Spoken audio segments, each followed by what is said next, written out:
Sentiment break అయింది. అదృష్టమో దురదృష్టమో కానీ అనంతపురం జిల్లాలోని ఆ సెగ్మెంట్లో పయ్యావుల కేశవ్ టీడీపీ నుంచి పొలిటికల్ ఎంట్రీ ఇచ్చినప్పటి నుంచి ఆయన సీనియారిటీకి సముచిత ప్రాధాన్యత లేకుండా పోయింది.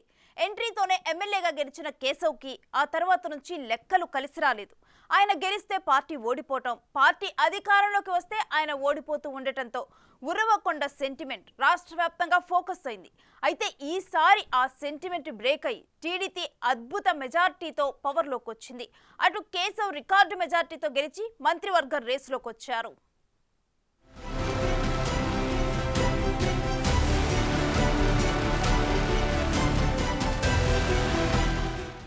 అనంతపురం జిల్లా ఉరవకొండ నియోజకవర్గంలో ఎమ్మెల్యేగా ఏ పార్టీ అభ్యర్థి గెలుస్తారో ఆ పార్టీ రాష్ట్రంలో అధికారంలోకి రాదు. ఉమ్మడి రాష్ట్రంగా ఉన్నప్పటి నుంచి అంటే 1999 నుంచి అదే సెంటిమెంట్ కొనసాగుతోంది. బీసీ ఓటర్లు ఎక్కువగా ఉండే ఉరవకొండలో బోయ, ముస్లింలు, చేనేత ఓటర్లు కీలకంగా ఉంటారు. అయితే ఆయా వర్గాల అభ్యర్థులు అక్కడ పోటీ చేసిందే తక్కువ. కమ్మ, రెడ్డి సామాజిక వర్గాల నేతలి అక్కడ కాలు దువ్వుతుంటారు. ఇక ఈసారి కూడా పాత ప్రత్యర్థులే మరోసారి రెండు ప్రధాన పార్టీల తరపున పోటీ చేశారు. టీడీపీ నుంచి సిట్టింగ్ ఎమ్మెల్యే పయ్యావుల కేశవ్ ఈసారి సెంటిమెంట్ బ్రేక్ చేశారు. వైసీపీ నుంచి ఆయన చిరకాల ప్రత్యర్థి విశ్వేశ్వర్ రెడ్డి పోటీ చేసి ఓడిపోయారు.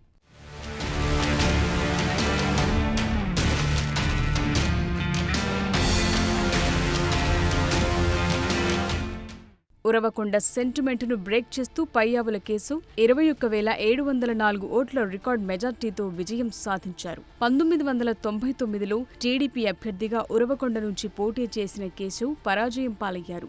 2004, 2009, 2019 ఎన్నికల్లో ఆయన ఎమ్మెల్యేగా గెలిచారు. 2004 ఎన్నికల నుంచి విశ్వేశ్వర్ రెడ్డి ఆయనకు ప్రత్యర్థిగా ఉంటూ వచ్చారు. 2014 ఎన్నికల్లో విశ్వేశ్వర్ రెడ్డి తొలిసారి కేశవ్ పై విజయం సాధించారు. ఈ సమయంలో పయ్యావులకు టీడీపీ ఎమ్మెల్సీగా అవకాశమిచ్చి శాసనమండలి విప్ పదవి కట్టబెట్టింది. మంచి వాగ్దాటి ఉన్న నేతగా పయ్యావులకు పేరుంది. పయ్యావుల కేశవ్కు నియోజకవర్గంలో మంచి పట్టుంది. రాజకీయంగా ఆయన ఇక్కడ పటిష్టంగా ఉన్నారు. వ్యక్తిగతంగా పయ్యావుల కేశవ్కు ఉన్న బలంతో పాటు 2024 ఎన్నికల్లో జనసేన, టీడీపీ, బీజేపీ పొత్తులు ఉండడంతో ఇది మరింత లాభిస్తుందని అంతా అనుకున్నారు. అనుకున్నట్లే ఆయన ఘన విజయం నమోదు చేశారు.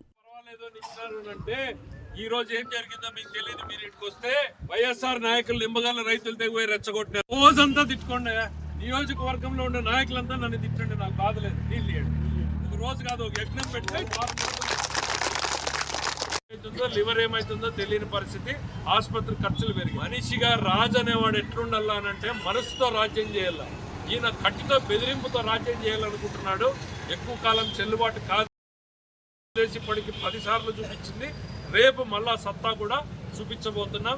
దానికి మొదటి జెండా ఎత్తిన మీ అందరికీ కూడా హృదయపూర్వకంగా ధన్యవాదాలు తెలియజేసుకుంటూ మరొకసారి తెలుగుదేశం పార్టీ మీకు మద్దతుగా నిలబడుతుంది.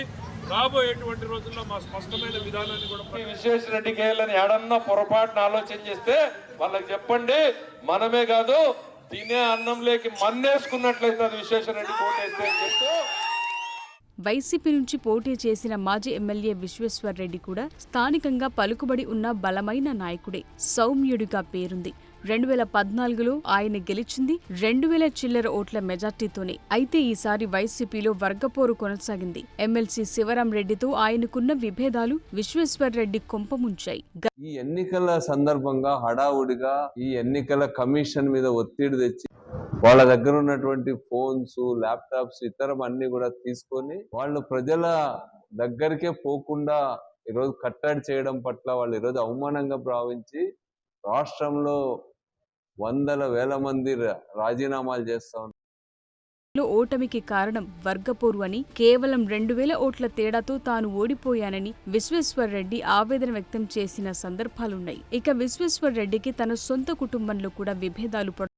వైసీపీ రాష్ట్ర నాయకులు పెద్దిరెడ్డి రామచంద్రారెడ్డి సమక్షంలోనే విశ్వేశ్వర్ రెడ్డిపై ఆయన తమ్ముడు భూ కబ్జా, అవినీతి ఆరోపణలు చేశాడు. ఇవి అప్పట్లో సంచలనంగా మారాయి. దాంతో విశ్వేశ్వర్ రెడ్డి తమ్ముడు మధుసూదన్ రెడ్డిని వైసీపీ నుండి సస్పెండ్ చేశారు. దాంతో మధుసూదన్ రెడ్డి కాంగ్రెస్ పార్టీలో చేరి ఉరవకొండ కాంగ్రెస్ పార్టీ అభ్యర్థిగా బరిలో నిలిచి 4500 ఓట్లు చీల్చుకుని అన్నని దెబ్బతీశాడు.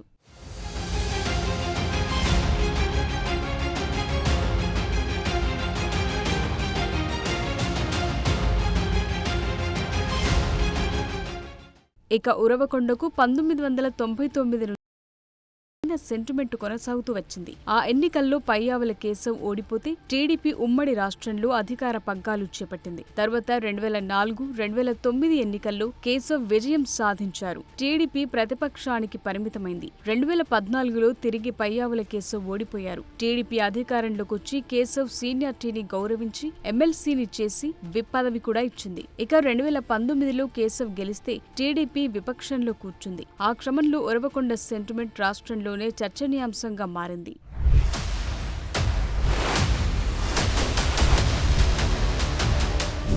ఈసారి ఆ సెంటిమెంటును పయ్యావుల కేశవ్ బ్రేక్ చేయడంతో ఆయన మంత్రివర్గం రేస్లోకొచ్చారు. సబ్జెక్ట్ బేస్డ్ గా ఆయనకున్న నాలెడ్జ్, వాగ్దాటి, బ్రాండ్ ఇమేజ్ ఆయన్ను ఖచ్చితంగా మంత్రిని చేస్తాయన్న అభిప్రాయం వ్యక్తమవుతోంది. అయితే కాస్ట్ ఈక్వేషన్స్ ఆయనకు ఒకంత ఇబ్బందిగా మారే పరిస్థితి కనిపిస్తుంది. అదే అనంతపురం జిల్లా నుంచి రాప్తాడు ఎమ్మెల్యేగా మాజీ మంత్రి పరిటాల సునీత కూడా విజయం సాధించారు. పయ్యావుల కేశవ్, సునీత ఇద్దరు కమ్మ సామాజిక వర్గం నేతలే. అసలే కుల సమీకరణలకు అత్యంత ప్రాధాన్యత ఇచ్చే చంద్రబాబు నాయుడు ఒకే జిల్లా నుంచి ఇద్దరు కమ్మోళ్లకి మంత్రి పదవి ఇవ్వటం అసాధ్యమే అంటున్నారు. ఆ లెక్కలతో 2014లో మంత్రిగా పనిచేసి మంచి పేరు సంపాదించుకున్న పరిటాల సునీతకు మరో ఛాన్స్ ఇస్తారా, లేకపోతే సీనియర్ అయిన పయ్యావుల కేశవ్ కు పట్టం కడతారా అన్నది ఉత్కంఠ రేపుతోంది.